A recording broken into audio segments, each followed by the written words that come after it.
नमस्कार। आज एक बार फिर से हिंदी साहित्य संस्थान के इस पटल पर हम सभी फिर से एक बार और रूबरू होंगे। आज का कार्यक्रम बहुत ही खास है क्योंकि ये भगवान के दिन पड़ा है। आज नवरात्रा का पहला दिन है और ये हम भाग्यशाली समझते हैं कि इस सुंदर दिन पे आज हम सब एक दूसरे से मिलेंगे और कुछ सवालों के जवाब ज़रूर जानेंगे। तो आज परिचर्चा का विषय है नमो नमो अम्बे दुख हरिणी। और हमारे साथ उपस्थित है आदरणीय आचार्य राकेश शुक्ला जी। आपका बहुत बहुत अभिनंदन करती हूँ, वंदन करती हूँ, नमन करती हूँ। ये सह संयोजक है मंदिर प्रकोष्ठ भाजपा दिल्ली प्रदेश के। उसके साथ हमारे साथ जुड़ी हुई हैं आदरणीय आस्था दीपाली, जो कि एक कथक नृत्यांगना है, संगीत शिक्षिका भी है। तो चलिए इस कार्यक्रम को शुरू करते हैं। और जैसा कि हमें पता है हमारे बीच हमारी वाणी, सुंदर वाणी लेके आस्था हमारे साथ उपस्थित है, तो उसी के कार्यक्रम को उसी की स्वर में शुरुआत करेंगे। उससे पहले मैं आप दोनों का एक बार फिर से नमन करना चाहूंगी, वंदन करना चाहूंगी कि आपने अपना समय निकाला और हमारे इस पटल को दिया। तो चलिए शुरू करते हैं इस परिचर्चा को। आज बहुत सारी बात जानेंगे, बहुत सारे सवालों के उत्तर जानेंगे। आज के दिन से पूजा शुरू हो जाती हैं, सब लोग बहुत पूजा करते हैं और कुछ हर किसी के वजह शायद अलग अलग होते हैं, लेकिन उद्देश्य हमेशा एक ही होता है, धर्म के लिए, धर्म के पथ पर। तो चलिए शुरू करते हैं इस यात्रा को, इस परिचर्चा को। और मैं आदरणीय आस्था से नम्र निवेदन करूंगी कि वो इस परिचर्चा का, इस कार्यक्रम का अपने स्वर में आगाज करें। आस्था, आपका बहुत बहुत अभिनंदन है, वंदन है, स्वागत है इस पटल पर। आस्था, आपका माइक म्यूट है, उसे अनम्यूट कर दीजिए। जी जी नमस्कार। तो आज हम जानना चाह रहे हैं कि आप क्या सुनाएंगी और क्यों सुनाएंगी, वो भी बताइएगा। जी, जैसा कि हिंदी साहित्य संस्थान का हार्दिक आभार जो उन्होंने मुझे आज इस पावन कार्यक्रम में अवसर दिया कि मैं इस कार्यक्रम की शुरुआत कर सकूं भजन के साथ। तो सबसे पहले मैं विद्यापति जी द्वारा लिखित एक भजन आप सभी के समक्ष प्रस्तुत कर रही हूँ।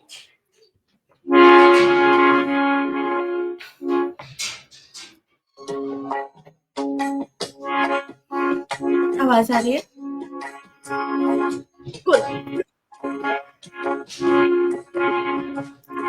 जय जय भैरवी असुर भयानी, जय जय भैरवी असुर भयानी, पशुपति भामिनी माया, सहज सुमति वर दिया सानी, सहज सुमति वर दिया सानी, अनुगति गति तू पाया, जय जय भैरवी असुर भयानी, जय जय भैरवी असुर भयानी, पशुपति भामिनी माया,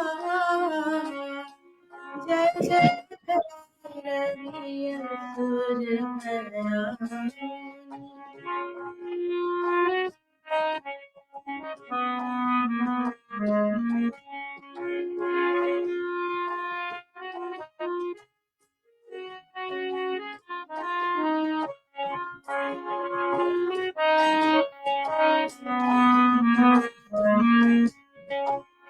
बासर रैन सवासन शोभित, बासर रैन सवासन शोभित, चरण चंद्र मणि चूड़ा,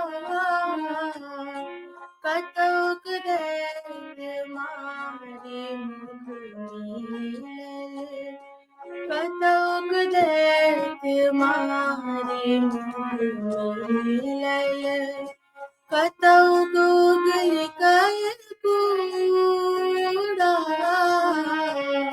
जय जय भैरवी असुर भयाउनि पशुपति भामिनी माया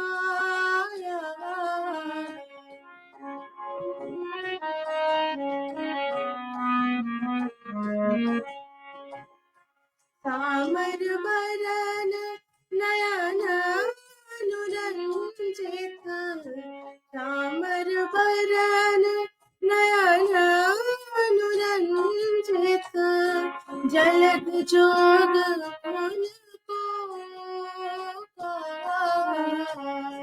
कट कट विकट ओठ फुट मांडरी कट कट विकट ओठ फुट मांडरी लिखो फेन ओठ पोका जय जय भैरवी असुर भयाउनि पशुपति भामिनी माया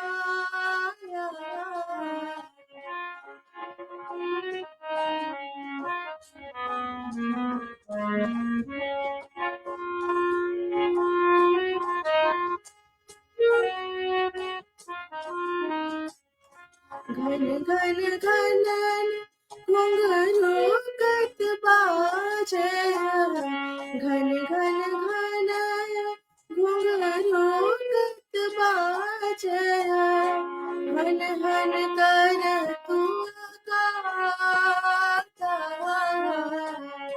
विद्यापति कवि तुअ पद सेवक विद्यापति कवि तुअ पद सेवक पुत्र बिसरु जनि माता जय जय भैरवी असुर भयाउनि पशुपति भामिनी माया सहज सुमति बर दियाउ गोसाउनि अनुगति गति तुआ पाया जय जय भैरवी असुर भयाउनि जय जय भैरवी असुर भयाउनि जय जय भैरवी असुर भयाउनि बहुत सुंदर वंदना आदरणीय आस्था। आपके स्वर में स्वयं माँ सरस्वती का वास है। और अगर आज की बात मैं विशेषतः अगर आज की बात कहूँ तो जब भगवान, धर्म और संगीत स्वर जुड़ जाता है तो उसकी बात ही अलग हो जाती है, इसका समन्वय अलग है। तो चलिए इस परिचर्चा को अब परिचर्चा का रूप देते हैं, आगे बढ़ते हैं। कुछ सवाल के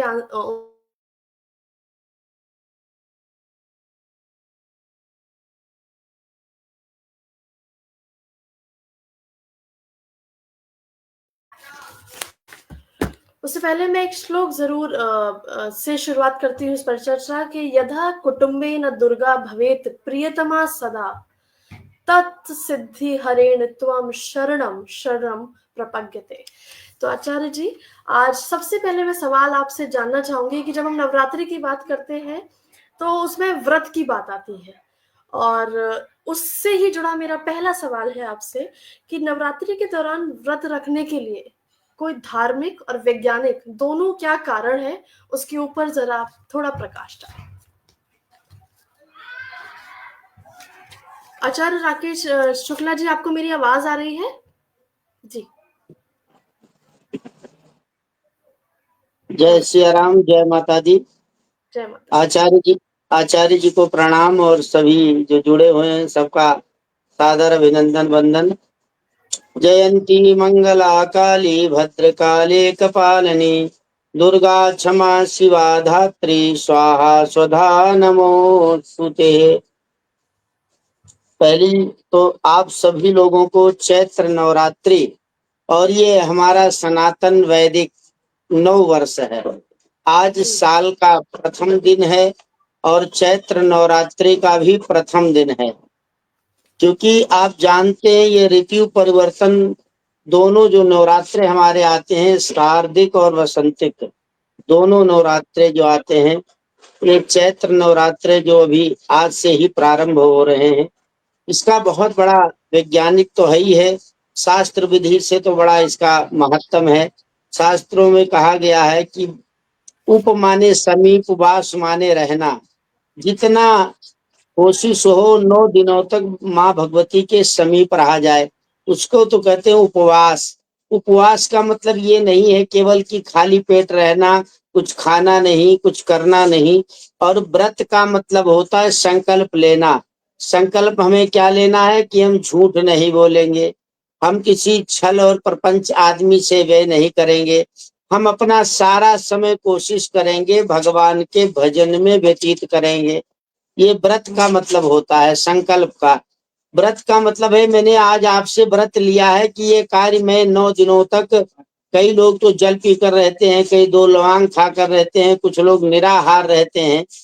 भगवती का व्रत करने से आप जानते हैं कि पहली बात तो ये आपका जो तन और मन है, इंद्रियों की जो खुराक है, जब उनको मिलना, ये जो रचना है हमारी, इसी से सारी चीजों का प्रवेश होता है, जीवा के द्वारा, नेत्र के द्वारा, श्रवण के द्वारा। तो जब हम भगवान का व्रत रखते हैं, व्रत मतलब संकल्प कि हम भगवती के शरण में रहेंगे, अच्छे चीजों का अनुसरण करेंगे, भगवती का भजन करेंगे। और उपमाने समीप, जैसा मैंने पहले कहा कि भगवती के समीप रहना। समीप रहने का अर्थ क्या है कि केवल लाल पीले कपड़े पहनने का अर्थ समीप नहीं होता है। समीप का अर्थ है कि हम ऐसे आचरण करेंगे, 9 दिनों तक पुनीत आचरण करेंगे, जो हमारे वैष्णव समाज के लिए आहार है, अल्पाहार है, वो हम ग्रहण करेंगे। और सबसे बड़ा ये है मात्र देवो भव। जैसे हम वंदना तो सब करते हैं, या देवी सर्वभूतेषु शक्ति रूपेण संस्थिता नमस्तस्यै नमस्तस्यै नमस्तस्यै नमो नमः। एक वो माँ है जिसकी हम आज से उपासना प्रारंभ कर रहे हैं। एक वो जगत जननी है जिसने आपको जन्म दे करके इस योग्य बनाया है। तो उस जगत जननी जगदम्बा ने, जिसने हमें आपको इस धरती पर लाई, हमारा लालन पालन पोषण किया, उसका भी ध्यान रखना है। बहुत सारे लोग व्रत तो करते हैं, पूजा तो करते हैं, लेकिन कहीं ना कहीं वो अपने, मैंने बहुत देखा है दिल्ली जैसे शहरों में कि कहीं ना कहीं उनसे, देखिए प्रतिमा की पूजा तो बढ़ गई है देवी जी, मैं कहूंगा प्रतिमा की पूजा बढ़ गई है, लेकिन प्रतिमा माने छाया होती है। छाया की पूजा तो बहुत हो गई, लेकिन असल की पूजा बंद हो रही है। घर में जो हमारे वृद्ध हैं, माँ है, बाप है, उनकी उपासना करने से भगवती प्रसन्न हो जाती है। यदि आपकी माँ प्रसन्न है तो माँ भगवती प्रसन्न हो जाती है। और व्रत करने से आपका तन तो प्रसन्न होता ही, आपका मन भी प्रसन्न हो जाता है। वैज्ञानिक दृष्टिकोण ये है कि हर 6 महीने में, जैसे ये नवरात्र है, अब ऋतु परिवर्तन है। ऋतु परिवर्तन जब होता है तो शरीर के अनुसार हर चीज बदलती है। अभी तक आप रजाई, गद्दार, गर्म वस्त्र यूज करते रहे, लेकिन अब समय जब ये नवरात्र बदलता है तो हर चीजें धीरे धीरे नई फसल आ जाती है। नव बहुत सारी चीजें परिवर्तित करती है। उसी प्रकार से हमारे शरीर में भी वात, पित्त, कफ रोग आदि जो होते हैं, उनके परिवर्तन के लिए जब हम व्रत करते हैं, नियम करते हैं, संयम करते हैं, तो बहुत सारी चीजों का हमको लाभ होता है। और भगवती की उपासना का तो बड़ा विशेष महत्व है कि किस प्रकार से भगवती की उपासना की जाए, कैसे की जाए। जैसे आज घट स्थापन था, घट स्थापन करके अखंड दीप जला करके दुर्गा सप्तशती का पाठ या देवी के बीज मंत्रों का पाठ करके माँ भगवती को प्रसन्न किया जाए। माँ तो वैसे ही प्रसन्न रहती, कहते हैं पुत्रों को यदि माता कुमाता न भोत। माता तो कुमाता कभी होती नहीं है, पुत्र कुपुत्र ही होता हो सकता है, लेकिन माता कुमाता नहीं होती। तो इस नवरात्रि पर्व तो हमें यही संदेश देता है कि जो जगत जननी जगदम्बा पराम्बा राज राजेश्वरी माँ भगवती के ये पावन दिन चल रहे हैं, उन्हें कैसे, और सिद्ध और साधना के लिए हैं, जब आप भगवती की साधना करते हैं तो आपको शक्ति मिलती है, आपको एनर्जी मिलती है, जिससे आप बहुत सारे कार्य समाज का चाहे वो घर का हो, चाहे वो दुकान का हो, तो जो भी कार्य है वो शक्ति से ही कर सकते हैं। तो इसलिए ये समय बहुत उत्तम समय है।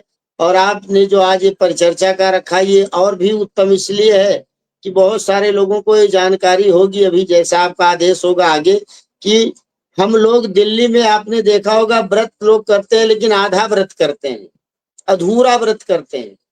पूरा व्रत दिल्ली के लोग करते ही नहीं है। सात्विक अर्थ में इसका है नवरात्रि। नवरात्रि का सात्विक अर्थ है 9 देवियों की पूजा करना।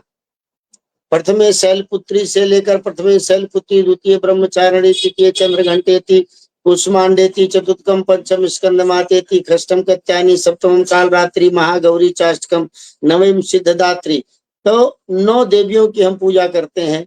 तो 9 देवियों की पूजा का मतलब पूरे नवरात्रि हम भगवती की आराधना अलग अलग स्वरूप में करते हैं। किस भगवती को किस दिन क्या भेंट किया जाना चाहिए, यह भी शास्त्रों में वर्णित है। किस भगवती किस माँ को क्या प्रिय है, किस माँ का क्या बीज मंत्र है, उसको जप करके स्वाध्याय करके हम अपने जीवन को संवार सकते हैं, सुधार सकते हैं और इस योग्य बना सकते हैं कि हे भगवती, संसार में आए हैं तो हम कुछ करने के लिए आए हैं। बाबा तुलसीदास जी ने एक चौपाई लिखा है, यही तन कर फल विषय न भाई। इस तन का केवल ये उद्देश्य नहीं हमारे आपका कि केवल जन्म हुआ, खाए पिए, जोड़े, घर मकान दुकान फैक्ट्री बनाया और छोड़कर चले गए। इस तन का उद्देश्य है परोपकाराय सदम विभूतया। ये शरीर इसलिए मिला है कि हम किसी का परोपकार करें, दूसरे का भला करें, दूसरे की कल्याण की भावना करें। माँ यही तो सिखाती हैं कि कल्याण कैसे हो।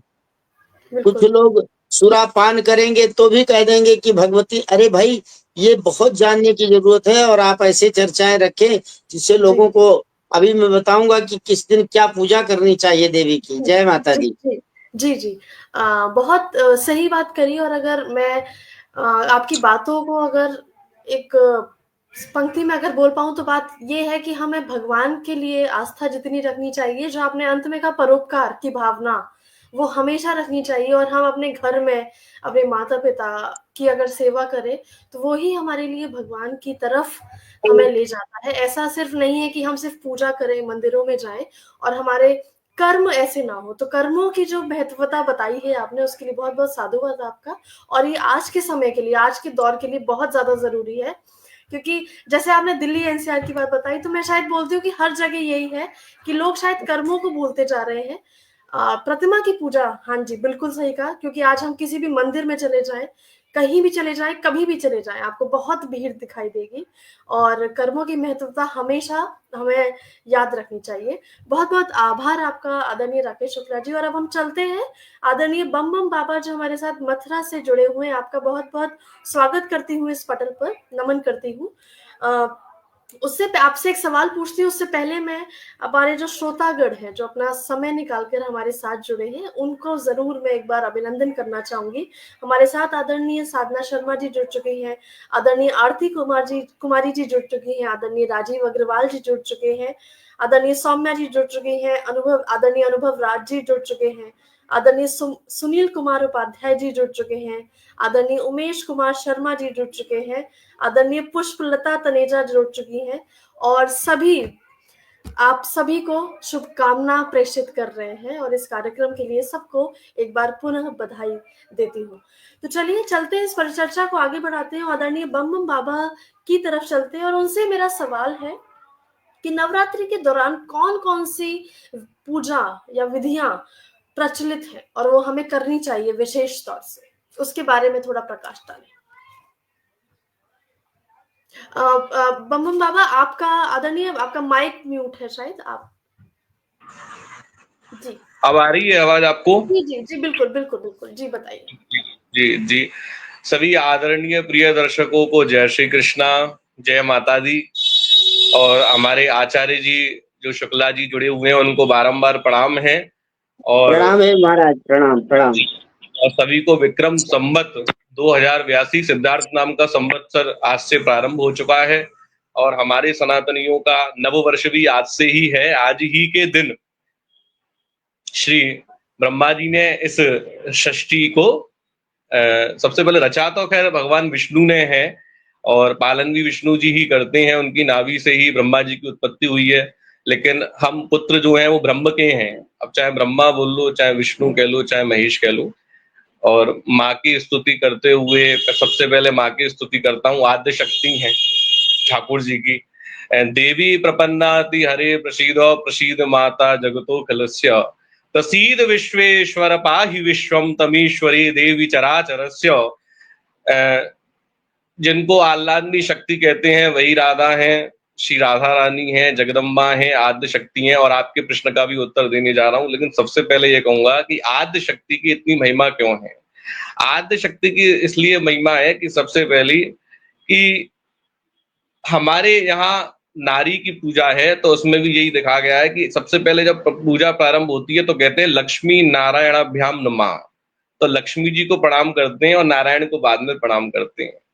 जहां पर स्त्री की, नारी की पूजा है, देवी की पूजा है, क्योंकि हमारे सनातनियों में, हिंदुओं में नारी को बहुत ऊंचा दर्जा दिया गया है। तो इससे हम ये देख सकते हैं कि भोलेनाथ भी सबसे पहले जगदम्बा परम्बा को, अपनी आदि शक्ति को पूजते हैं। भगवान विष्णु वहां लक्ष्मी जी को पहले नमन करते हैं कि लक्ष्मी जी पहले आपकी स्तुति है। तो जहां जिस घर में नारी की पूजा होगी वहां पे सब कुछ प्राप्त होगा, स्वतः ही होगा। जिम सुख संपत्ति विनय बुलाए और धर्मशील पर जाए सुहाए। धर्म की जो जड़ है वो हमारी देवी है, जो हमारे घर में देवी विराजमान है साक्षात, जिनकी हम जिनके कैसे हैं, एक कहा भी जाए तो कहते हैं होम मिनिस्टर है सावकर की। इसी प्रकार से इन नवरात्रियों में जो जगदम्बा पराम्बा है, भगवान शंकराचार्य जो हैं उन्होंने आद्य शक्ति को पूजा, और उन्होंने इसमें भी लिखा भी ना मंत्रम न युवंत्रम तदपि न जाने स्तुति कथा कुपुत्रो जायेता कुचदपि कुमाता ना भवती। उन्होंने स्तुति करी। दुर्गा सप्तशती में 700 श्लोक हैं। 700 श्लोक जो लिखे गए हैं वो मार्कंडेय ऋषि के द्वारा लिखे गए हैं, और उसमें सबसे पहले सप्त श्लोक ही पढ़ सकते हैं जिनको टाइम ना हो। आपने जो प्रश्न किया कि क्या करना चाहिए क्या नहीं करना चाहिए, देखो आज के समय में बहुत ज्यादा व्यस्तता है, ठीक है। तो उस व्यस्तता को देखते हुए सबसे पहले सप्त श्लोक ही है, तो उसमें जो श्लोक है वो कर सकते हैं। उन श्लोक को कर लेंगे तो सब कुछ प्राप्त हो जाएगा। और सिद्ध कुंज का स्तोत्र है, ना कवच अर्गला सूत्रम ना कीलकम ना रेसकम, उसमें भगवान शिव जी कह रहे हैं कि भैया कुछ भी ना करो तो सिद्ध कुंज का स्तोत्र कर लो। जिनके पास टाइम नहीं है, जिनके पास समय का थोड़ा सा अभाव है, वो उनके लिए है। लेकिन मैं तो फिर भी यही कहना चाहूंगा कि विशेष नवरात्रियों में विशेष, देखो नवरात्रि है तो रात्रि में अगर समय मिलता है तो स्नान इत्यादि करके थोड़ा सा पवित्रता का ध्यान करते हुए माँ की आराधना करनी चाहिए, है ना। तो इसमें मैंने आपको बताया 700 श्लोक है, कवच है, अर्गला है, कीलक है, तंत्रोक्तम वेदोक्तम रात्रि सूक्तम है, ये करना चाहिए हमको। फिर अगन्यास है, करन्यास है, ये देखो विधि पूरी बड़ी विधि है। 13 अध्याय हैं इसमें, ठीक है। 2 महात्म के अध्याय हैं, 12वीं 13वीं महात्म के अध्याय, 11 तक माता जी की स्तुति है। तो इसमें एक चीज आती है कि जलधारा प्रियो शिवा, अलंकार विष्णु प्रिया, भानु नमस्कार प्रिया, भगवती स्तुति प्रिया। भगवान सूर्य नारायण को नमस्कार प्रिय है और ब्राह्मणों मधुर प्रिया। भगवान विष्णु को अलंकार यानी श्रृंगार चाहिए। जलधारा प्रियो शिवा, भोलेनाथ को तो जल चाहिए, जल की धारा चलती रहे, अभिषेक होता रहे उनका। और भगवती स्तुति प्रिया, माँ भगवती को तो स्तुति चाहिए। देवतागण आते हैं और स्तुति करते हैं। चतुर्थ अध्याय है स्तुति का, बड़ा अच्छा इंद्रादि द्वारा स्तुति है। पहला जो उसमें श्लोक है, काल ब्राह्मम कटाक्षैरैः कुलभेदां मौलि वंदेन्दु रेखाम शंखम चक्रम कृपाणम त्रिशकमपि करिरुद्धहंत्रिं तनेत्राम सिंह स्कंधादिरूणाम त्रिभुवनमखिलं तेजसा पूरयन्तीं ध्यायेत् दुर्गाद्याख्यां त्रिदश पर्वतां सेवितां सिद्धकामयी। ये मैया का ध्यान है। तो माँ को स्तुति बड़ी अच्छी लगती है, माँ को स्तुति सुनानी चाहिए, माँ को पाठ सुनाना चाहिए। और दुर्गा सप्तशती जो मार्कंडेय ऋषि ने लिखी है वो तो अति प्रिय है, तो सुनाना जरूर चाहिए। अवश्य समय देखो निकालना चाहिए। जगदम्बा आद्य शक्ति है, उनकी विशेष पूजा करनी चाहिए। अब आपने पूछा विधि क्या होनी चाहिए, तो विधि देखो आज प्रथमम शैलपुत्री चा, शैलपुत्री जी है, हिमालय जी की जो पुत्री हैं, सती जी का पहले उनका जो पूर्व जन्म में सती जी थी, ये कथा भी पता होगी। भोलेनाथ की आज्ञा नहीं मानी और यज्ञ में समर्पित हो गई और हिमालय के यहाँ पैदा हुई। तो बहुत ही सरल है, बहुत ही सरल है और बहुत जो है सीधी है। तो उनकी आराधना हमको करना ही चाहिए। आज दूध से बने हुए पकवान का भोग लगना चाहिए मैया को। और सबसे बड़ी बात यह है कि यदि स्तुति में देखो संस्कृत में ना पढ़ सके तो माँ नहीं कह रही संस्कृत में मेरे को सुना, हिंदी में पढ़ सकते हैं। अच्छा, एक और दूसरी चीज कि बीज मंत्र, यदि बीज मंत्र हम यदि करें 108 बार करें या 9 बार कर लें और जिसकी सामर्थ्य हो वो 1008 बार कर ले, तो करना तो चाहिए, क्योंकि बिना शक्ति के कुछ भी हो नहीं सकता है। सबसे बड़ी बात ये है कि आप ये देखते हो कि आप एकदम से ही जो व्यक्ति है मनुष्य क्या कहता है, अरे क्या करें, हमारे अंदर कुछ शक्ति सी नहीं हो रही है, कहते हैं ना शक्ति नहीं आ रही है अंदर से। तो वो शक्ति को जागृत करने के लिए माँ की आराधना करनी पड़ेगी, सबसे पहले ये है। और देखो माता जी आपने एक बात और पूछी कि व्रत का जो विश्लेषण किया हमारे आचार्य जी ने, ये बहुत अच्छा किया कि व्रत ये नहीं है, और वैज्ञानिक तौर पे भी मैं आपको बताऊं कि अपने को भूखा रखना व्रत नहीं है। व्रत का मतलब ये है कि किसी अच्छे कार्य को करना, वो व्रत है। हमने किसी अच्छे कार्य को अंजाम दिया, हमने ये बीड़ा उठाया कि हमें ये कार्य करना है, हमें जो गरीब बच्चे हैं उनको पढ़ाना है, हमें गरीब कन्याओं का विवाह कराना है, ये एक व्रत है, ये अच्छा संकल्प है ना। दूसरा वैज्ञानिक तौर पे ये है कि हम जैसे कि बहुत से लोग फलाहार करते हैं और करते हैं, जहां तक मेरे को लगता है 80% करते होंगे। हर किसी के यहाँ पे प्रतिपदा का व्रत होता है, किसी के यहाँ दौज का भी व्रत होता है, अष्टमी का व्रत रखते हैं, ठीक है, अष्टमी पुष्टि है, नवमी भी पुष्टि है। तो व्रत का मतलब ये है कि कम आहार लेकर के, इससे शरीर भी बड़ा स्वस्थ रहता है। आपने देखा होगा हमारा मन करता है ये खा लो, वो खा लो, ये खा लो। बाहर भी आजकल कितने कितने फूड्स ऐसे ऐसे बन गए हैं भाई, बच्चों को पिज्जा बड़ा अच्छा लग रहा है आजकल, ऐसे ऐसे मोमोज वगैरह बन गए हैं, इनको खा रहे हैं। तो शरीर की शुद्धि के लिए भी तो बताया फलाहार, ठीक है ना। एक फल को खा करके देखो लेना जरूर है, तो ऐसा मत करना बिल्कुल भी कुछ ना लो तो ये चक्कर आ जाएंगे। लेना कम आहार, तो कम आहार लेंगे तो हमारा शरीर स्वस्थ रहेगा वैज्ञानिक तौर पर। जी, और आपको मैं अभी थोड़ा रोकना चाहूंगी क्योंकि हमारे पास कुछ सवाल भी आते जा रहे हैं और उन्हें भी लेना जरूरी है और समय की हमेशा एक पाबंदी रहती है। तो मैं और उससे पहले मैं कुछ जो लोग हमारे साथ जुड़ चुके हैं उनका एक बार फिर से पटल पर अभिनंदन करना चाहूंगी। हमारे साथ डॉक्टर जयनील एस आनंद जुड़ चुके हैं और डॉक्टर आरती कुमारी जुड़ चुकी हैं, डॉक्टर आदरणीय अनुभव जी जुड़ चुके हैं। आप सबका बहुत बहुत स्वागत है। और अब मैं सवाल लेती हूँ आचार्य जी राकेश शुक्ला जी के पास फिर से आती हूँ और एक सवाल लूंगी और मैं आप सभी से बोलना चाहूंगी, विनम्र निवेदन है कि अपनी बातें थोड़ा संक्षिप्त में करेंगे तो हम ज्यादा सवाल ले पाएंगे। और मेरा सवाल है कि जो नवरात्रि के जो 9 दिन है, तो क्या कुछ ऐसा है कि कोई एक खास दिन है?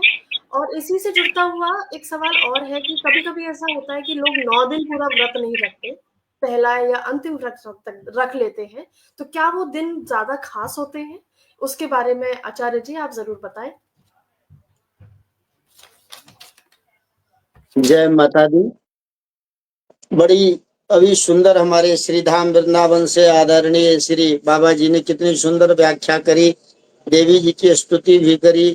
और आज के दिन इतने सुंदर तीर्थ धाम में बैठकर इनका तो दर्शन करने से हम लोग भी पवित्र हो गए, क्योंकि वो पावन भूमि में जहाँ कन्हैया खेले हैं, रचे बसे हैं, ऐसी भूमि से आदरणीय बम बम जी महाराज का बड़ी सुंदर वाक्य। और आपने एक प्रश्न किया है कि क्या कोई खास दिन होते हैं। देखिए लिखा है दुर्गा सप्तशती में और डामर यामर तंत्र में और बहुत सारी पद्धतियों में लिखा है जहाँ शक्ति की उपासना की जाती है। केवल आप एक दंड का मतलब होता है 2.5 घड़ी का 1 घंटा होता है और 1 घड़ी 24 मिनट की होती है महाराज जी। केवल और केवल यदि सत्य और निष्ठा रखे केवल 1 घड़ी 24 मिनट का कोई व्रत नियम से कर लेता है तो उसे भी पूरे नवरात्र के व्रत का फल मिल जाता है। कितने? 24 मिनट का, केवल और केवल 24 मिनट। और नंबर 2, पहले दिन से लेकर 9 दिनों तक व्रत का विधान है। मैं सबसे पहले तो ये बताना चाहूंगा कि कई लोग तो पूरा नवरात्रि व्रत रखते हैं, लेकिन वो भी पूरा नहीं रखते हैं। आप कहेंगे कैसे नहीं रखते हैं? कुछ लोग कई भाई देखिए हेल्थ को लेकर के प्रॉब्लम हो सकती है, कई दिक्कत, इसलिए द्वितीया और अष्टमी, जैसे महाराज जी ने भी चर्चा किया कि द्वितीया ब्रह्मचारिणी का नवरा एक व्रत रख लेते हैं और दूसरा अष्टमी शक्ति का उपासना कर लेते हैं, तो दोनों के बीच में पूरे 8 नवरात्रे आ जाते हैं, तो उससे उनको सारे नवरात्र व्रत करने का फल जो है वो प्राप्त हो जाता है। और वैसे तो 9 के 9 दिन रखे जाए तो वो तो अति उत्तम है। अब आप देखेंगे लोग व्रत रखते हैं, बहुत सारे लोग। अष्टमी को मैं आपसे एक चर्चा जरूर करना चाहता हूँ, और जिस भी प्लेटफॉर्म पे जाता हूँ, बड़े बड़े चैनलों पर भी आपने देखा होगा, मैंने ये चर्चा करी है पिछले वर्ष, इस वर्ष भी, कि लोग नवरात्रि का जो व्रत रखते हैं, नवरात्रि के अष्टमी को कन्या पूजन का महत्व है। बड़े गौर से सुने, अष्टमी को आप कन्या घर लाइए, सुंदर पैर धोइए, सुशील हो कन्या, सुंदर कन्या हो। उसमें भी अभी एक वाक्य है दुर्गा सप्तशती में लिखा हुआ है, और लिखा है कि किसको क्या चाहिए, तो किस कन्या, जिसको यश की प्राप्ति करना चाहता हो वो ब्राह्मण की कन्या का भोजन कराए, जिसको बहुत ज्यादा मान सम्मान प्रतिष्ठा चाहिए वो क्षत्रिय की कन्या लाए, जिसको बहुत ज्यादा धन प्राप्ति की इच्छा हो वो वैश्य की कन्या लाए। लेकिन कन्या, और जिनको सब सुख शांति पुत्र आदि सब चाहिए, वो चतुर्थ वर्ण यानी कि जो हमारे भाई हैं, छोटे भाई हैं, सेवा करने वाले लोग हैं, उनके घर की कन्या ला करके पूजन करना चाहिए। अब कन्या पूजन में भी विधान यह है कि कन्या 2 वर्ष से लेकर 10 वर्ष तक ही होनी चाहिए। नेहा जी, 2 वर्ष से लेकर 10 वर्ष तक ही कन्या होनी चाहिए। शास्त्रों में लिखा है कन्या वो हो जो जिसको ऋतु धर्म रजस्वला न होती हो, उसी कन्या को पूजन करने का महत्व है। जो कन्या रजस्वला हो जाती है उसकी पूजा कन्या के रूप में की जाती है, तो लिखा है उससे गौ हत्या के बराबर पाप लगता है। इसलिए कन्या 2 वर्ष से लेकर और 10 वर्ष तक की होनी चाहिए। 2 साल की से लेकर 10 वर्ष तक कन्या, उन कन्याओं का नाम है, भी मैं आगे आपसे चर्चा करूंगा उन कन्याओं का क्या क्या नाम है जो 2 वर्ष से लेकर के और 10 वर्ष तक कन्या रहती हैं। तो अष्टमी को आप कन्या अपने घर लाइए, उसके पैर धोइए, उसको बढ़िया से उपहार वस्त्र आदि भेंट करिए, लेकिन नारियल दीजिए, श्रृंगार का सामान दीजिए। आप विद्या चाहते हैं तो उसको कलम जरूर दें, किताब जरूर दें, कापी जरूर दें। अच्छा धन चाहते हैं तो उसके अनुसार अलग अलग चीजें दे करके यदि कन्या को आप भेंट करते। कन्या कोई साधारण नहीं है, जो आपने 9 दिनों तक पूजा की वो साक्षात भगवती का स्वरूप होता है। सबसे पहले उसको अपने घर में लाइए, सुंदर आसन पर बिठाइए, फिर बहुत बढ़िया से थाल में उसके पैर धोइए, पैर धो करके उनके पैरों को पोंछिए, फिर उनके मस्तक पर तिलक लगाइए, अक्षत लगाइए, फिर बढ़िया से उनके हाथ में कलावा रोली बांधिए, फिर उनकी आरती उतारिए। उसके पश्चात फिर कन्याओं को जो भी आपके घर में उपहार हो उसको भेंट करिए, लेकिन आप खुद व्रत को ना खोलें। अष्टमी को लोग सोचते हैं कि अष्टमी पूज लिया हमारा व्रत हो गया, लेकिन जिस प्रकार से रावण पूजा करता था भगवान शिव की, लेकिन उससे 10 सिर थे, तो महाराज जी वो 10 सिरों को काट काट करके पूजा करता था, और 11वां सिर जब वो कोपित हो गया तो कहा रावण तेरे श्राप का कारण और तेरे लंक नाश का कारण मैं ही बनूंगा।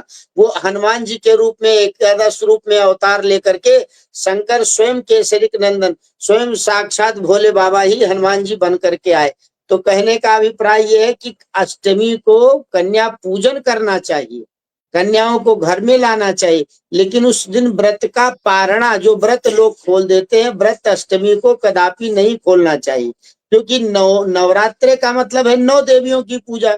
अब आपने सप्तमी को व्रत रखा, अष्टमी को कन्या खिला दिया, नवमी सिद्धदात्री जो आपको रिद्धि सिद्धि सब कुछ देने वाली देवी है, उनकी तो आपने उपासना ही नहीं करी। नवमी सिद्धदात्री जो सारा कुछ फल आपको प्रदान करती माता सिद्धदात्री, उनकी आपने उपासना ही नहीं करी सिद्धदात्री की। आपने कहा भाई हमने हमारे घर में अष्टमी पूजने का महत्व है, लेकिन व्रत नवमी पूरा करके तभी पूजन करना चाहिए, जिससे आपके आज बहुत सारे लोग समाज में आपको मिलेंगे, हम 9 दिन व्रत रहते हैं, हम ये व्रत रहते हैं, हमारे साथ कुछ, अरे अच्छा तो होगा जब तुम जो शास्त्र की विधि बताई गई है उसके अनुसार करोगे। एक बार करके देख लो नवरात्रा, जो शास्त्र विधि है, आपके घर में सुख ना आ जाए, शांति ना आ जाए, रोगों का नाश ना हो, तो फिर कहना कि वेद शास्त्रों की, साधु ब्राह्मणों का वाक्य झूठा है। लेकिन तुम करोगे अपने मन से, तो वेदों का फल कहाँ मिलेगा महाराज जी? शास्त्र तो फल जब देंगे जब उनके अनुसार करोगे, शास्त्र ने जो कहा है उनकी सुनोगे, उनकी मानोगे, तो जो फल लिखा है वो फल उत्तम मिलेगा। जैसे महाराज जी ने वर्णन किया कि जो है 700 श्लोक है, अरे भाई सप्त श्लोकी श्लोक है, 7 श्लोक पढ़ लीजिए, महाराज जी ने खत्म कर दिया, पूरी भागवत, पूरी दुर्गा सप्तशती का फल मिल जाएगा।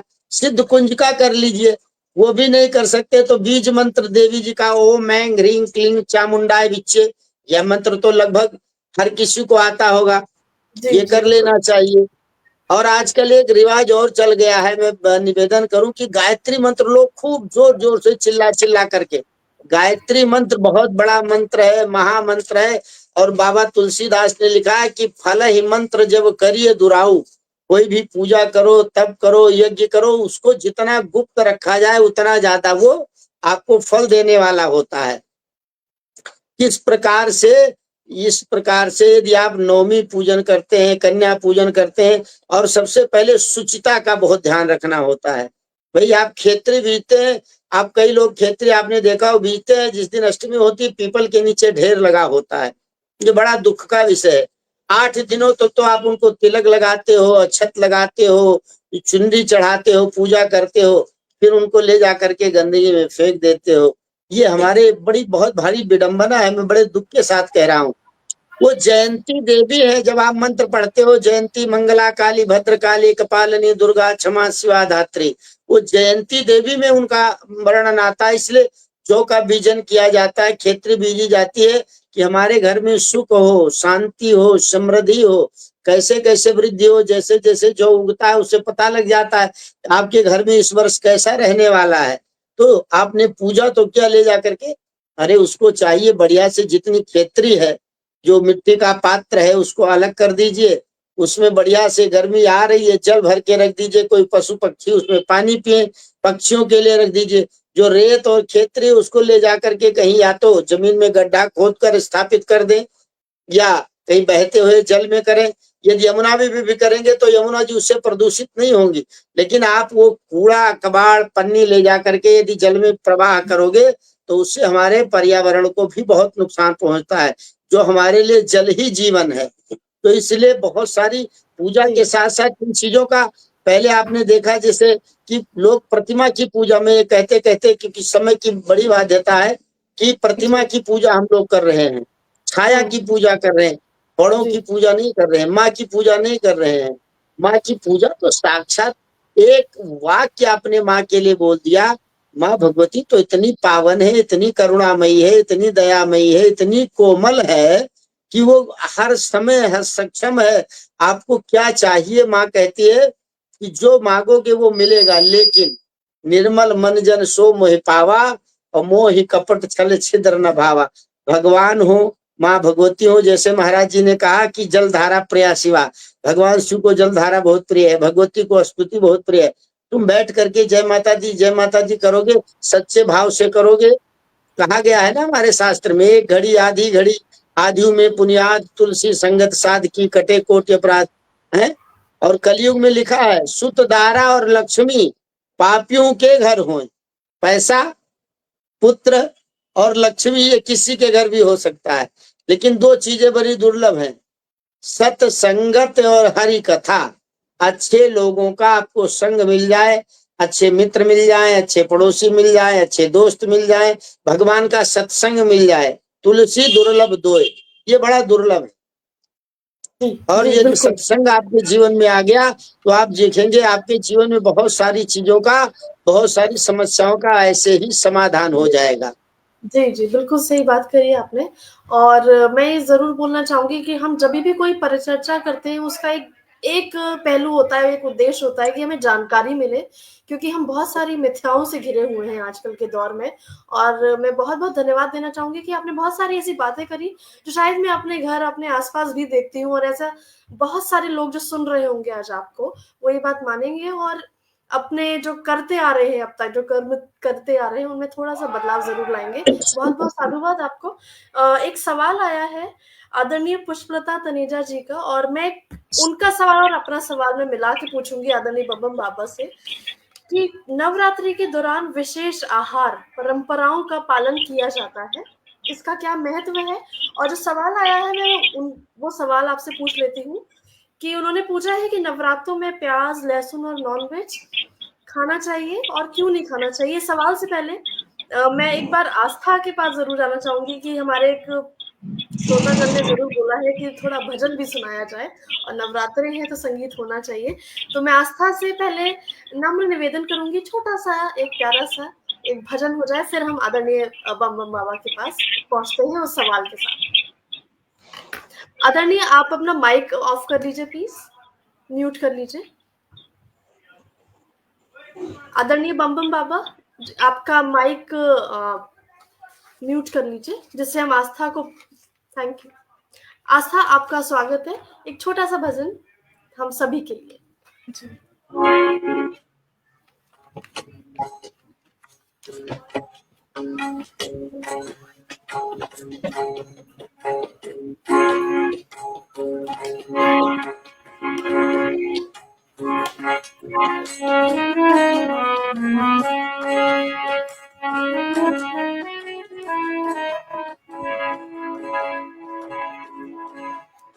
जगदम्बा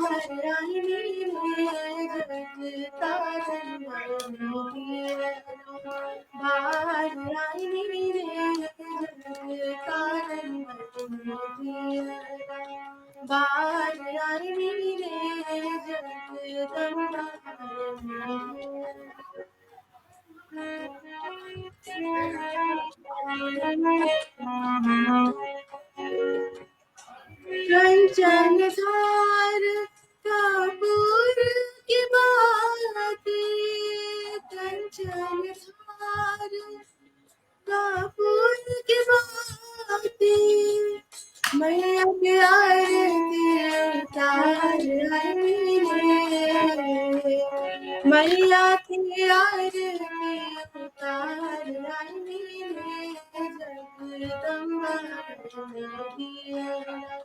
बाहर आई रे, जगदम्बा बाहर आई रे, जगतार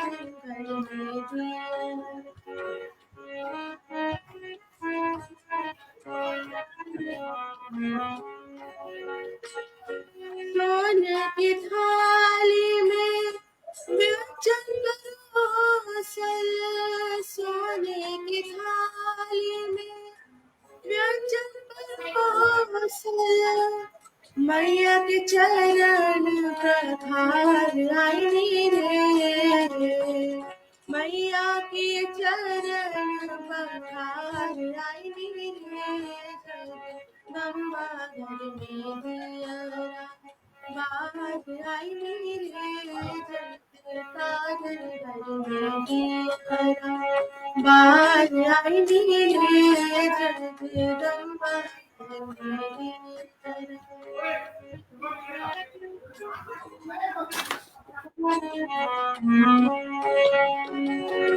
सोने सुराही गंगा जलपानी, सोने सुराही गंगा जलपानी, मैया के चरण पधार आई रे, मैया के चरण पधार आई रे, जगदम्बा बाहर आई रे, जगतार घर में दिया बाहर आई रे जगदम्बा धरणी बाहर आई रे जगदम्बा धरणी बाहर आई रे जगदम्बा धरणी।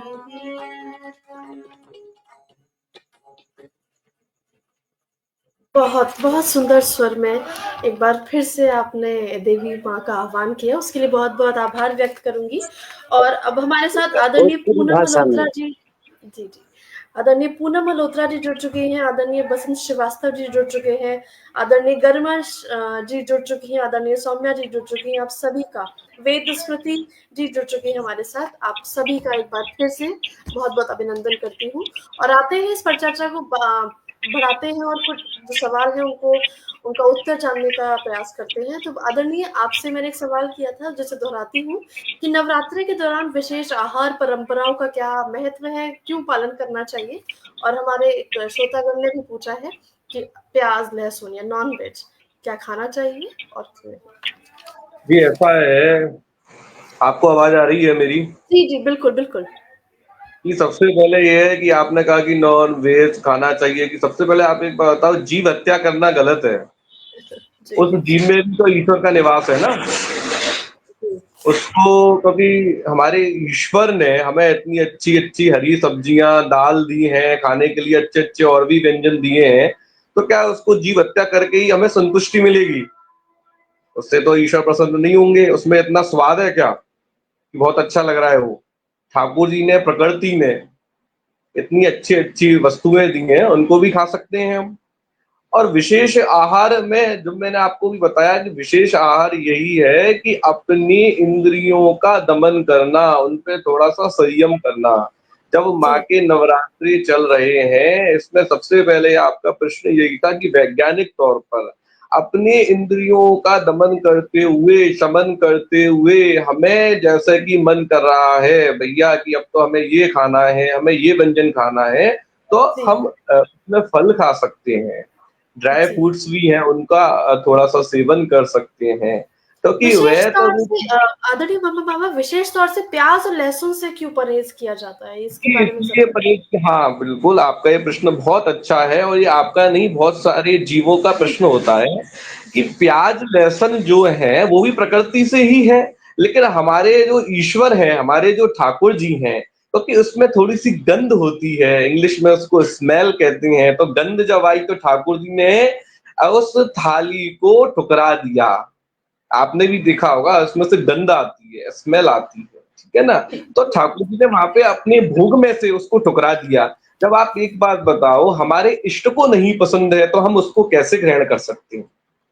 और आपको पता होगा जब हमारे प्रिय को नहीं पसंद है, माँ यशोदा को जब मालूम पड़ा कि कृष्ण कन्हैया लाल मेरा माखन नहीं खा रहे हैं, तो आपको पता है उन्होंने सारे नौकरों को हटा दिया। तो यशोदा नंद गेहनी, उन्होंने स्वयं, यशोदा माँ पर इतने नौकर चाकर थे नंद बाबा के यहाँ कि सारे नौकर चाकर दिन रात सेवा करते थे ठाकुर जी की, लेकिन ठाकुर जी माखन नहीं खा रहे थे और ठाकुर जी से प्रेम करती थी यशोदा मैया। तो उन्होंने स्वयं सारे नौकरों को हटा करके मक्खन चलाना शुरू कर दिया, बोले दे मैया मुझे माखन रोटी।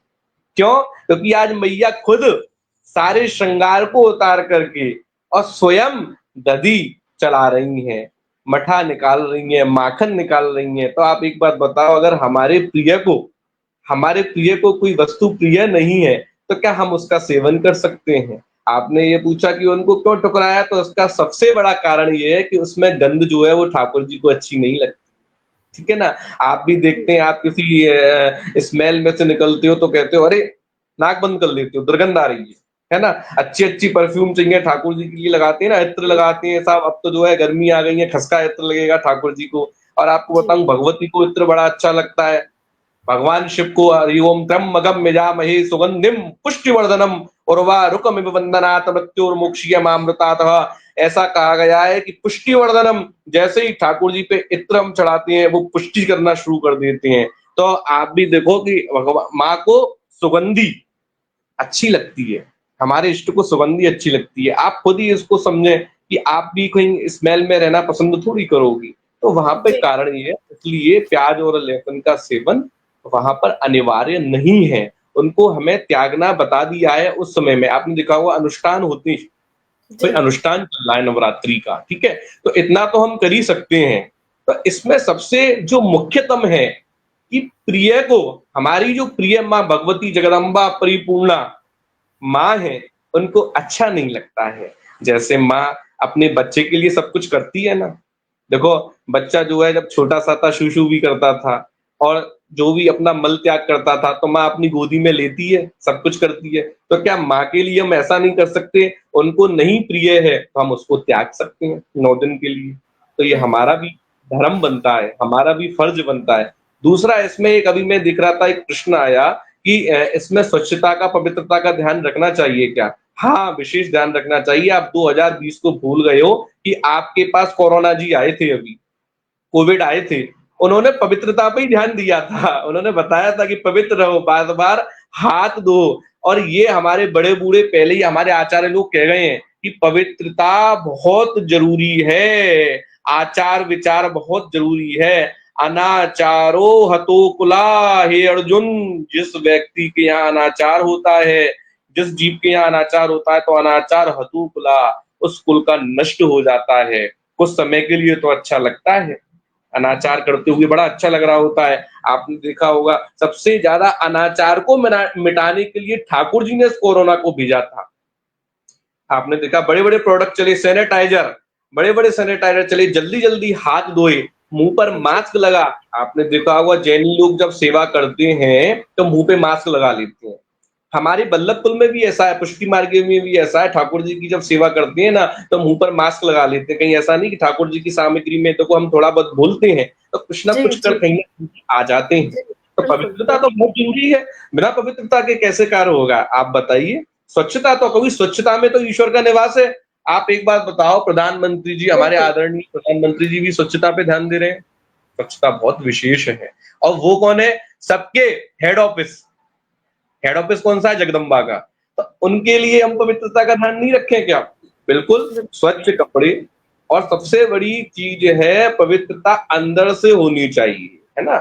सबसे बड़ी चीज, जब अंदर से पवित्रता होगी तो बाहर से तो पवित्रता आएगी। सबसे पहले हमें अपना हृदय पवित्र करना है, और हृदय पवित्र हो जाएगा तो माँ तो प्रसन्न हो ही जाएगी। और सबसे बड़ी चीज है कि एक बहुत बड़ी बात है, नवरात्रि जो है एक बहुत विशेष पर्व है माँ की अनुकंपा पाने के लिए। नवरात्रियों में रात्रि में जरूर भैया कुछ ना कुछ टाइम के लिए अपनी, देखिए, अपनी भी अच्छे के लिए और अपनी पीढ़ी के लिए भी, आगे की जनरेशन के लिए भी हमें कुछ ना कुछ करना अवश्य चाहिए। मैं इतना ही कहना चाहूंगा। बिल्कुल, बिल्कुल। सही बात करी। और इतनी देर से जो भी हम परिचर्चा कर रहे हैं या जो भी जानकारी हासिल कर रहे हैं, उसमें हम कर्मों की, भावनाओं की, प्रेम की, समर्पण, इन सभी भावों की बात कर रहे हैं। और बहुत सही बात है। हम अ, जो हमेशा हमारे वेदों में लिखा गया है, जो हमारे माता-पिता या उससे पहले की पीढ़ी जो हमें बताती थी, वो हम धीरे-धीरे भूलते जा रहे हैं। शायद ये बस हमें याद करने की ज़रूरत है कि हमारा जो उद्गम था, जो शुरुआत थी, हमें वहीं वापस जाना है। और ये हमें अपनी, शायद मैं कहूँगी कि नवरात्रों से शुरुआत करें और अपनी पूरी दिनचर्या में इसे अपनाएँ, तो इससे बेहतर शायद कुछ नहीं होगा। अब एक अब एक और सवाल लेती हूँ मैं, समय थोड़ा कम है लेकिन मैं चाहती हूँ कि कुछ सवाल ज़रूर ले लिए जाएँ। आचार्य जी, आदरणीय आचार्य जी से मैं सवाल लेना चाहूँगी, ये आखिरी सवाल है शायद क्योंकि समय कम है, कि नवरात्रि के दौरान रात्रि को जागरण बहुत देखते हैं हम, तो उसका क्या महत्व है? ये भी ज़रा बताएँ। जय माता दी। देखिए इसका नाम ही है नवरात्रि। रात्रि देखिए 3 रात्रि है, मोह रात्रि, काल रात्रि और महारात्रि। एक शिवरात्रि आती है जिसमें भगवान के शिव का विवाह कह लीजिए, शिव का जन्म कह लीजिए। शिव तो आज सत्यम शिवम सुंदरम है। उसी प्रकार से रात्रि में इसकी विशेष महिमा कही गई है, जप की, ध्यान की, स्वाध्याय की। जैसा कि आचार्य जी अभी बता रहे थे, आपने पूछा लहसुन प्याज, क्योंकि लहसुन प्याज जो होता है वो तामसी होता है। जब आपको भजन, बहुत ज्यादा भोजन कर लेंगे तो आपसे बैठा नहीं जाएगा, आपसे भजन नहीं होगा, आपसे पाठ नहीं होगा। और लहसुन और प्याज खा लेंगे तो वो तामसी चीज होता है। प्रकट तो हुआ है औषधि के रूप में, लेकिन वो भगवान के छिद्रों से, नाक से प्रकट हुआ है, रोम से कुछ प्रकट हुआ है। तो कुछ की इतनी इसलिए पवित्रता कही गई है। और ब्राह्मण, कुश, शालिग्राम, इनको कलयुग में प्रतिष्ठा नहीं करनी पड़ती है, स्वयं में प्रतिष्ठित होते हैं। लेकिन ये जो लहसुन प्याज है ये तामसिक होता है। तामसिक मतलब आपको पूजा में बाधा डालेगा, विघ्न डालेगा, निद्रा आएगी, तंद्रा आएगी, बाधा डालेगा। तो उसी प्रकार से जो आपने प्रश्न किया, क्या प्रश्न था आपका? कि लहसुन और प्याज से क्यों परहेज रखना हाँ, चाहिए? वो तो मैंने बता दिया, लहसुन अच्छा, प्याज तामसी होता है, जी, मैं इसलिए प्रश्न कर रही उसको। थी कि जी, बोलिए। जी जी जी, बोलिए बोलिए, आप बोलिए।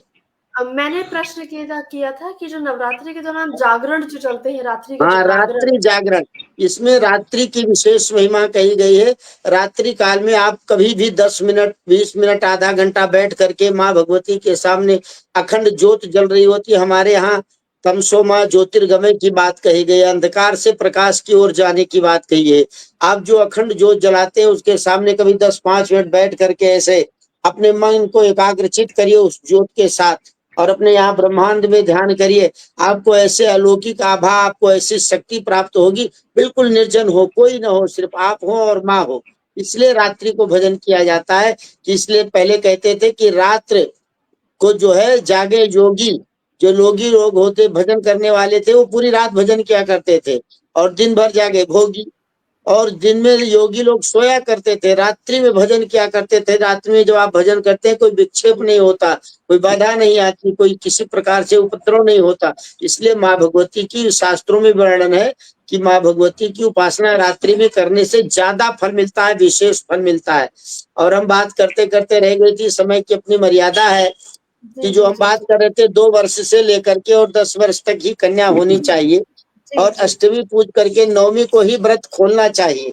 नवमी पूजन करके, कई बार नवमी ज्यादा होती है तो अगले दिन व्रत का पारणा होता है। आप विद्वान ब्राह्मणों से पूछेंगे तो आपको बताएंगे। मैं बता दूं, 2 वर्ष की जो कन्या है उसका नाम होता है कुमारी। जो 3 वर्ष की कन्या आप लाए उसका नाम है त्रिमूर्ति। जो 4 वर्ष की कन्या है उसका नाम है कल्याणी। जो 5 वर्ष की कन्या हो उसका नाम रोहिणी। जो 6 वर्ष की कन्या है वो साक्षात कालिका का स्वरूप माना गया। जो 7 वर्ष की कन्या है वो माँ भगवती चंडिका का स्वरूप है उसका। जो 8 वर्ष की कन्या है वो संभवामी माता के रूप में माना गया। और जो 9 वर्ष की कन्या है वो साक्षात माँ भगवती दुर्गा है। जो 10 वर्ष की कन्या है उसका नाम सुभद्रा है। इस प्रकार से यदि आप कन्याओं का सही धर्म से पूजन करते हैं और 2 वर्ष से 10 वर्ष तक कन्या लाकर, और अष्टमी को माँ को पूज करके, नवमी को हवन इत्यादि करके, ज्यादा कुछ नहीं तो आप तिल ले लीजिए, जौ ले लीजिए, गुग्गल ले लीजिए, धूप ले लीजिए, पंचमेवा मिला लीजिए, है ना, काले तिल जो आदि ये ले लीजिए, आम की लकड़ी ले लीजिए। कुछ नहीं, मंत्र ओम ऐं ह्रीं क्लीं चामुंडाय विच्चे मंत्र से, या सर्वा बाधा विनिर्मुक्तो धन धान सुतान्विता मनुष्यो मत प्रसादेन भविष्यति न संशयः। इस मंत्र से करेंगे तो आप देखेंगे धन धान सुतान्विता, धन, परिवार, सुख, शांति, समृद्धि, भक्ति, शक्ति, आपके जीवन में हर वो चीज प्राप्त हो जाएगी। माँ भगवती की आराधना करके हवन का बड़ा विशेष महत्व है। जब नवरात्रों में समापन करें, और उसमें कहा गया है कि नवरात्रों में भी प्रजमा, नवरात्रों में यदि आप कर सकते हैं तो जिनके घर, भगवान करे सबके घर संतान हो, जिनके घर कोई संतान की दिक्कत हो, नवरात्रों में आप उनको, विप्रों को भोजन कराइए। मुझे लगता है 5 वर्ष नहीं बीतेगा, 2 वर्ष नहीं बीतेगा, आपके घर में किलकारी की गूंज सुनाई देगी। पुत्र होगा कि पुत्री ये बात मैं नहीं करता, क्योंकि कलयुग में जो है पुत्र से ज्यादा पुत्रियां की रक्षा करनी चाहिए। जितना धर्म का लालन पालन कर्म पुत्रियां करती हैं, शायद हम पुत्र लोग उतना नहीं कर पाते। इसीलिए हमारे वेदों में कहा गया है त्वमेव माता च पिता। हमारे यहाँ शक्ति की वंदना पहले की गई है। तो मातृ देवो भव, जब बात आती है पितृ देवो भव, तो इसलिए उस शक्ति की आराधना करके हर वो चीज आप पा सकते हैं जो आपकी मंगल कामना होती है। इसी के साथ आप सब लोगों को आगे परिचर्चा और रखिए। बहुत जरूरी है कि किस किस चीज से हम सावधानी करें जिससे हमें व्रत का पूरा फल मिल सके। हम व्रत क्यों करें, हमें क्यों करना चाहिए, है ना। जैसे प्रश्न था प्याज लहसुन, उसी प्रकार से हम व्रत क्यों करें, व्रत क्यों करना चाहिए, हमें उपासना क्यों करनी चाहिए, हमें जोत क्यों जलाना चाहिए, हमें नारियल क्यों रखना चाहिए और नारियल कैसे रखना चाहिए, लाल कपड़ा क्यों बांधना चाहिए, इससे बहुत सारी चीजें हैं। ऐसी छोटी छोटी पर चर्चा रखेंगे तो लोग जागरूक होंगे और अपनी गलतियों से जो फल नहीं पाते वो मिलने लग जाएगा। अब बहुत सारे जैसे बम जी महाराज जैसे और आप जैसे, आप भी विद्वान हैं और सभी कलयुग में तो विद्वान है, लेकिन जानते बहुत कुछ है लेकिन मानते नहीं। मानना शुरू कर देंगे तो देखेंगे दुखों का अंत हो जाएगा। जय माता दी। बिल्कुल, बिल्कुल सही बात करी। और आजकल मुझे भी ये परेशानी रहती है कि हर बार क्यों का जो जवाब जो लिए ढूँढते हैं हम कि हम क्यों करें, इसके जवाब अगर मिल जाएँ, तो शायद हम क्यों हमारे जैसे-जैसे कम होते जाएँगे, हमारे कर्म बढ़ते जाएँगे। तो बस अंतिम बात मैं आदरणीय बम बाबा के पास जाऊँगी और बस पूछूँगी कि नवरात्रि के इस पावन अवसर पर आज समाज को संदेश क्या देना चाहते हैं? थोड़ा संक्षिप्त में बोलें। आदरणीय आपका भी यही स्वागत है। मैं नवरात्रि के विशेष उपलक्ष्य पर यही संदेश देना चाहूंगा, जितनी हो सके सबसे पहले अपने माता पिता की सेवा करें और सनातन धर्म अवलंबी हैं, हम वैष्णव लोग हैं और जितना हो धर्म को माने। और इसमें सबसे बड़ी यही है कि आचार विचार रखते हुए पवित्रता का भी ध्यान रखें और सद्मार्ग पर चलें और अपनी व्यस्तता में से समय निकालकर माँ की आराधना अवश्य करें। और सबसे बड़ी आराधना यही है कि आपके घर पर जो आपकी माँ है बस उनका अनादर ना हो, तो जगदम्बा पराम्बा शक्ति प्रसन्न है। सबसे बड़ी आराधना यही है। क्या बात है! हमारे हर बार बोला जाता है कि बस माँ-बाप की पूजा करो, तो आपके सारे कर्मों का फल आपको मिल जाएगा। बहुत-बहुत सुंदर संदेश के साथ हम इस चर्चा के अंत में हैं और मैं एक बार बस अंत में आदरणीय आस्था जी से अनुरोध करूँगी कि वो अपना कैमरा ऑन कर लें, अगर वो मुझे सुन सकती हैं तो। आदरणीय आस्था जी, आप सुन सकती हैं मुझे? हाँ।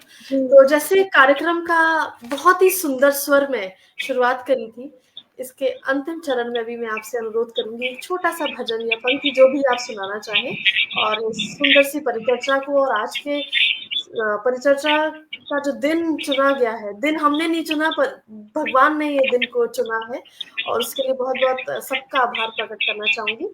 आस्था, आपको एक पटल पर एक बार फिर से स्वागत है।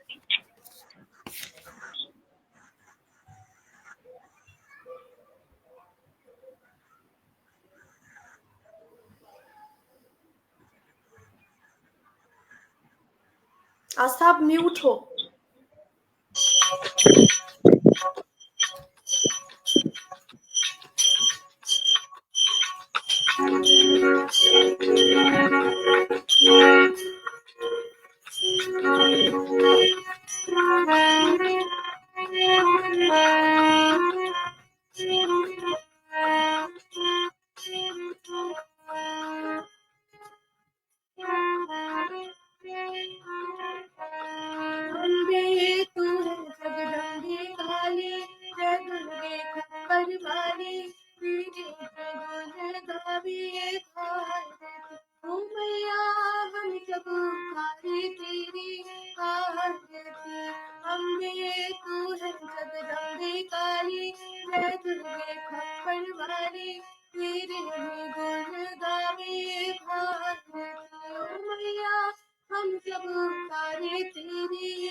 हम सब तारे तेरी आरती, अम्बे तू है जगदम्बे काली, जय दुर्गे खप्पर वाली, तारे तेरी आरती ओ मैया, हम सब तारे तेरी आरती।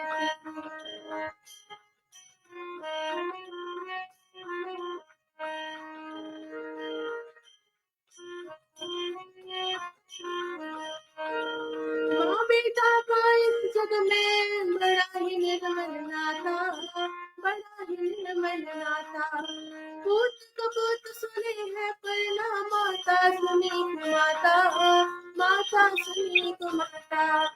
माँ बेटे का इस जग में है बड़ा ही निर्मल नाता, बड़ा ही निर्मल नाता, पूत कपूत सुनी है पर ना माता बनी माता, माता बनी माता, सबके करुणा दर्शाने वाले, दुख से देने वाले, ओ मैया हम सब तारे तेरी आरती, अम्बे तू है जगदम्बे काली, जय दुर्गे खप्पर वाली, हम सब तारे तेरी आरती।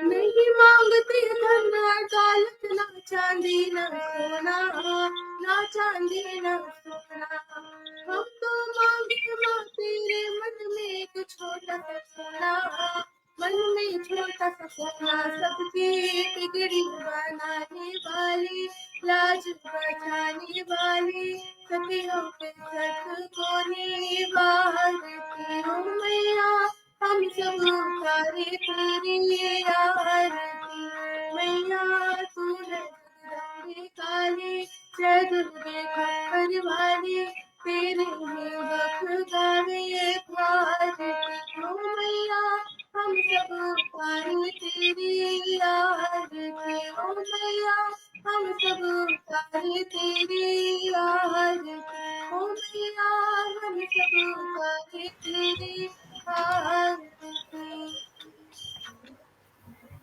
बहुत सुंदर, बहुत सुंदर। और इतनी सुंदर स्वर में महिमा मंडन हो तो बात ही क्या होती है। बहुत सुंदर स्वर में गाया आस्था आपने। बहुत-बहुत शुभकामनाएँ आपको। और आज का दिन बहुत ही विशेष रहा, बहुत ख़ास रहा। आप सभी के द्वारा हमें बहुत जानकारी मिली। हमें क्या करना चाहिए, क्या नहीं करना चाहिए और क्यों करना चाहिए। इन सभी सवालों के जवाब मैं आशा करती हूँ हम सबको मिले होंगे। और अंत में बस बोलना चाहूँगी कि आप सभी स्वस्थ रहें, प्रसन्न रहें, अच्छे कर्म करें और तभी वो जो फल आप सोच रहे हैं कि आपको मिल रहा है या नहीं मिल रहा है, वो तभी मिलेगा। हमेशा कर्मों की महत्वता को हमेशा ध्यान में रखें। आप ध्यान रखें आप क्या कर रहे हैं, क्योंकि भगवान सच में वही देता है जो आप कर रहे होते हैं। तो पूजा करें, मन से पूजा करें, प्रेम भाव से समर्पित कर दें भगवान भगवान में अपने आप को, तो जीवन साकार। आपको बहुत-बहुत एक बार फिर से आचार्य जी, शंकर शुक्ला जी का बहुत-बहुत नमन करूँगी, आदरणीय बम बम बाबा का बहुत-बहुत नमन करूँगी, आदरणीय आस्था आपको बहुत-बहुत नमन करूँगी, इस पटल पर आने के लिए और इतनी सुंदर जय दिन बेटा। जानकारी देने के लिए। जय हिंद, जय भारत, शुभ रात्रि। शुभ